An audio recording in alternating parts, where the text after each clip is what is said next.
दोस्तों, रूस का यूक्रेन की ओर तेजी से बढ़ना, मिसाइलों और गोले बारूद से शहर के शहर को उजाड़ देना, यूक्रेन के आम नागरिकों का सैनिक बनकर डट जाना और युद्ध का अब भी जारी रहना, यही अब यूक्रेन की तस्वीर हो गई है। वो देश जो दुनिया में कभी अपनी शांति और खूबसूरती के लिए जाना जाता था, आज अपनी बर्बादी के लिए जाना जाता है। और बर्बादी का यह सिलसिला कब थमेगा, कोई नहीं जानता। दोस्तों, दरअसल यूक्रेन से युद्ध को लेकर नेटो और रूस में तनाव बढ़ता जा रहा है। रूस के विदेश मंत्रालय ने नेटो सदस्य देश लिथुआनिया से मांग की है कि वो कैलिनिनग्राड पर लगाए गए प्रतिबंधों को तत्काल हटाए, नहीं तो अंजाम भयानक होगा। दोस्तों, रूस की इस धमकी के बारे में आपको बताऊंगा, लेकिन उससे पहले आपके लिए जानना जरूरी है कि आखिर कैसे कैलिनिनग्राड को लेकर इतना आक्रामक क्यों है रूस। दोस्तों, दरअसल रूस के लिए कैलिनिनग्राड एक ऐसा सैन्य अड्डा है जो पूरे यूरोप पर भी भारी पड़ सकता है। रूस इस जगह से बाल्टिक सागर में यूरोपीय और नेटो देशों की आवाजाही को पूरी तरह से रोक सकता है। अगर नेटो के साथ भविष्य में कोई युद्ध होता है तो कैलिनिनग्राड रूसी अभियानों के लिए एक महत्वपूर्ण लॉन्च पैड होगा। इसलिए रूसी सेना कैलिनिनग्राड में अपनी सैन्य शक्ति को काफी तेजी से बढ़ा रही है। यूक्रेन में जारी स्पेशल मिलिट्री ऑपरेशन के दौरान इस सैन्य अड्डे से परमाणु मिसाइल हमले का अभ्यास भी सीधे तौर पर नेटो को चुनौती के रूप में देखा जा रहा था। कैलिनिनग्राड वर्तमान में रूस के 46 प्रशासनिक क्षेत्रों में से एक है, लेकिन यह एकमात्र ऐसा इलाका है जो रूस की मुख्य भूमि से कोई सीधा जुड़ाव नहीं है। इसकी एक दिशा में लिथुआनिया और दूसरी दिशा में पोलैंड है, जबकि उत्तर में बाल्टिक सागर मौजूद है। कैलिनिनग्राड ऐतिहासिक रूप से रूसी साम्राज्य का अंग रहा है। इसकी जड़ें पूर्वी प्रशिया और उसकी राजधानी कोनिग्सबर्ग से जुड़ी हुई हैं। 1945 की शुरुआत में सोवियत रेड आर्मी ने जर्मनी को हराकर इस हिस्से पर अपना कब्जा जमा लिया था। बाद में पोलैंड और सोवियत संघ के बीच इस क्षेत्र के विभाजन पर याल्टा सम्मेलन में सहमति बनी, जिसके बाद दोनों देशों ने 1945 में पोस्टडैम में बिग 3 की बैठक में इसे औपचारिक मान्यता दे दी। दोस्तों, शुरुआत में कैलिनिनग्राड में जर्मन, पोलिस, लिथुआनिया और यहूदियों की आबादी ज्यादा थी, जिसे खतरा मानते हुए स्टालिन ने इस क्षेत्र से जर्मनी को खदेड़ना शुरू कर दिया। इसके बाद पूरे इलाके में रूसी लोगों को बसाने के लिए सोवियत संघ ने विशेष अभियान चलाया। इस दौरान कैलिनिनग्राड में जर्मन विरासत के सभी निशान मिटाने की कोशिश की गई। साम्यवाद के पतन के बाद ये क्षेत्र अपने सोवियत विरासत से उभर गया। दोस्तों, अब आपको समझ में आ गया होगा कि रूस के लिए कैलिनिनग्राड का इतना महत्व क्यों है और क्यों इसे लिथुआनिया को इसके ऊपर प्रतिबंध लगाने के बाद धमकी दी है। दरअसल कैलिनिनग्राड शहर रेल के जरिए रूस से सामान मंगाता है। यही नहीं, कैलिनिनग्राड के गैस की सप्लाई भी लिथुआनिया के जरिए होती है। लिहाजा लिथुआनिया के प्रतिबंध लगाने के बाद वहां मुश्किल पैदा हो रही है।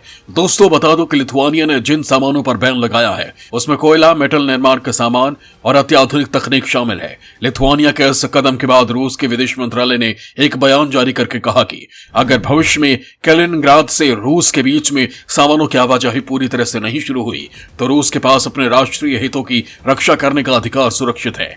रूसी राष्ट्रपति कार्यालय ने इससे पहले सोमवार को कहा था कि लिथुआनिया का फैसला अप्रत्याशित और हर चीज का उल्लंघन है। वहीं क्रेमलिन के प्रवक्ता दिमित्री पेस्कोव ने कहा था कि हालात गंभीर से भी ज्यादा हैं और कोई भी कदम उठाने या फैसला लेने से पहले बहुत गहराई तक विश्लेषण की जरूरत है। इस बीच लिथुआनिया के विदेश मंत्री गब्रिएलियस ने अपने देश के इस कदम का बचाव किया। उन्होंने कहा कि हमारा देश केवल यूरोपीय संघ की ओर से लगाए प्रतिबंधों को क्रियान्वित कर रहा है और यूरोपीय आयोग से विचार के बाद यह कदम उठाया गया। दोस्तों, आप सोच रहे होंगे कि आखिर ये लिथुआनिया चीज क्या है जो रूस के आगे खड़ा होने के उसके अंदर हिम्मत आ गई है। दोस्तों, लिथुआनिया गणराज्य यूरोप के बाल्टिक क्षेत्र में स्थित एक देश है। ये 3 बाल्टिक राज्यों में एक है जो बाल्टिक सागर के पूर्वी तट पर स्थित है। लिथुआनिया उत्तर में लातविया और पूर्व और दक्षिण में बेलारूस, दक्षिण में पोलैंड और दक्षिण पश्चिम में रूस के साथ भूमि सीमा साझा करता है। लिथुआनिया की 2.8 मिलियन आबादी है। यह राष्ट्र 65,300 वर्ग किलोमीटर में फैला हुआ है। इसकी राजधानी और सबसे बड़ा शहर विनियस है। लिथुआनिया बाल्टिस के जातीय भाषाई समूह से संबंधित है। यहाँ के लोग लिथुआनिया भाषा बोलते हैं।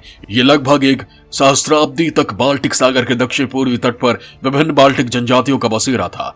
6 जुलाई 1253 को मिंडागस ने लिथुआनिया भूमि को एकजुट करके लिथुआनिया साम्राज्य की स्थापना की। 14वीं शताब्दी में लिथुआनिया का ग्रैंड डची यूरोप का सबसे बड़ा देश था। वर्तमान लिथुआनिया बेलारूस, यूक्रेन और पोलैंड और रूस के सभी हिस्से ग्रैंड डची के जमीन थे। 1569 में लिवेल्स्की संघ ने पोलैंड और लिथुआनिया के राष्ट्रमंडल को स्थापित किया।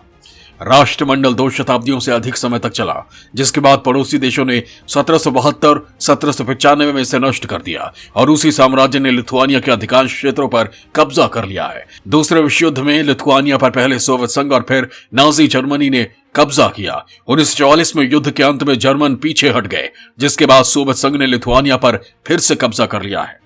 11 मार्च 1990 को सोवियत संघ के औपचारिक विघटन से एक साल पहले लिथुआनिया राज्य की पुनर्स्थापना का अधिनियम पारित किया। यह अपनी स्वतंत्रता की घोषणा करने वाला पहला सोवियत गणराज्य था। लिथुआनिया एक विकसित देश है जिसकी उच्च आय वाली उन्नत अर्थव्यवस्था है। मानव विकास सूचकांक में इसकी उच्च रैंकिंग है। ये नागरिक स्वतंत्रता, प्रेस स्वतंत्रता, इंटरनेट स्वतंत्रता, लोकतांत्रिक शासन और शांति के मामले में भी अच्छी पोजीशन पर है। लिथुआनिया यूरोपीय संघ, यूरोप की परिषद, यूरोजोन, नॉर्डिक निवेश बैंक, शेंगेन समझौते, नेटो और OECD का सदस्य है, जिसके कारण इसे अब काफी मजबूत माना जाता है। जानकारों का कहना है कि अगर रूस लिथुआनिया पर हमला करता है तो सारे नेटो देश उसके खिलाफ किलेबंदी कर देंगे, जो रूस को भारी पड़ सकता है। लिहाजा रूस लिथुआनिया को छेड़ने की गलती नहीं करेगा। और जहां तक उसके कैलिनिनग्राड का सवाल है, तो रूस इस पर लगे प्रतिबंधों को बातचीत के जरिए ही हटाने की कोशिश करेगा।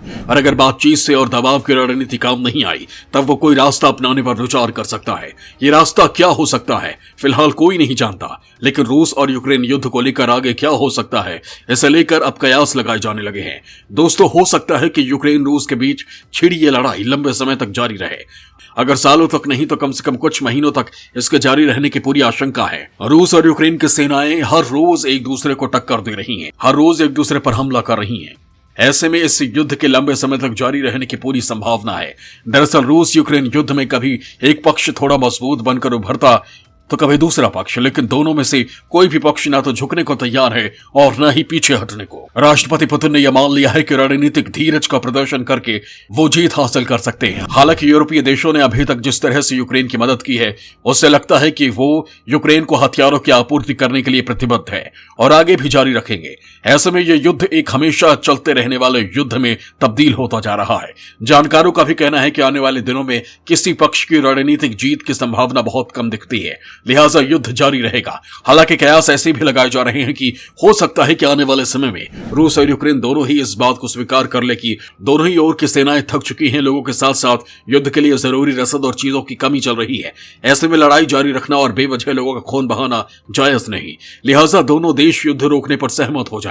लेकिन ऐसा होगा इसकी संभावना भी बहुत कम है, क्योंकि अमेरिका किसी भी हालत में रूस को बख्शने के मूड में नहीं है। वो चाहता है कि रूस को इस हालत में पहुंचा दिया जाए जहां से वो आने वाले वक्त में कभी भी उसे आंख दिखाने की हिम्मत ना जुटा पाए। इसलिए वो लगातार यूक्रेन को हथियारों की सप्लाई कर रहा है। रही सही कसर वो अपने प्रतिबंधों से पूरी कर देता रहा है, जिसका आने वाले वक्त में रूस पर खासा असर पड़ेगा। दोस्तों, कुछ जानकारों का कहना है कि यूक्रेन युद्ध को खत्म करना चाहता है। इसके लिए वो रूस से बात भी करना चाहता है, लेकिन उसे रूस की बातों पर भरोसा नहीं है। लिहाजा इस बात से डर रहा है कि अगर उसने आगे बढ़कर कोई समझौता कर लिया और फिर रूस ने उसके ऊपर दोबारा हमला कर दिया, तो संभव है कि उस वक्त अमेरिका और दूसरे देश उसका साथ ना दे जो आज उसके साथ खड़े हैं।